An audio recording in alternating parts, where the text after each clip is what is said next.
નમસ્કાર મિત્રો, અમારી યુટ્યુબ ચેનલમાં તમારું સ્વાગત છે। તો શિક્ષકો માટે એક અગત્યની જે અપડેટ છે તે સામે આવી રહી છે। તો આ વિડીયોની અંદર આપણે તેની જે વિગતવાર માહિતી છે તે જોઈશું। તો મિત્રો, વિડીયોમાં આગળ વધતા પહેલાં તમે પણ જો સરકારી ભરતીની તૈયારી કરતા હોય અને ખાસ કરીને શિક્ષક ભરતીની અપડેટ મેળવવા માંગતા હોય તો આ ચેનલને ફટાફટ સબસ્ક્રાઇબ કરી બેલ આઇકન પ્રેસ કરી નોટિફિકેશન ઓન કરી દેજો। આટલું કરવાથી મિત્રો સરકારી ભરતીની કોઈ પણ નવી અપડેટ આવશે તે સૌથી પહેલાં તમારા સુધી પહોંચી જશે।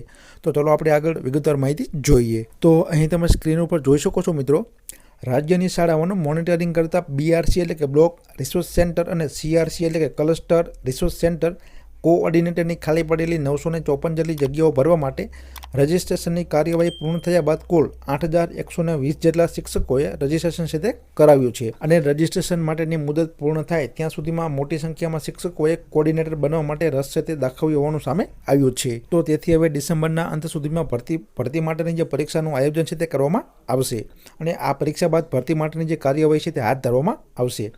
તો શિક્ષણ વિભાગ દ્વારા તાજેતરમાં જ શિક્ષણ વિભાગ દ્વારા જે BRC અને CRC કોઓર્ડિનેટરની નિમણૂક માટેના નિયમોમાં પણ જે ફેરફાર છે તે કરવામાં આવ્યા બાદ ખાલી જગ્યાઓ ભરવાની જે કાર્યવાહી છે તે પણ શરૂ કરવામાં આવી છે। તો મિત્રો, રાજ્યની સરકારી અને ગ્રાન્ટેડ શાળાઓની શિક્ષણની ગુણવત્તા સુધારવા માટે સતત મોનિટરિંગ કરતા CRC BRC કોઓર્ડિનેટરની જે ખાલી પડેલી 954 જેટલી જગ્યાઓ છે તે જગ્યાઓ ભરવા માટે સમગ્ર શિક્ષા અભિયાન દ્વારા કાર્યવાહી હાથ ધરવામાં આવી છે।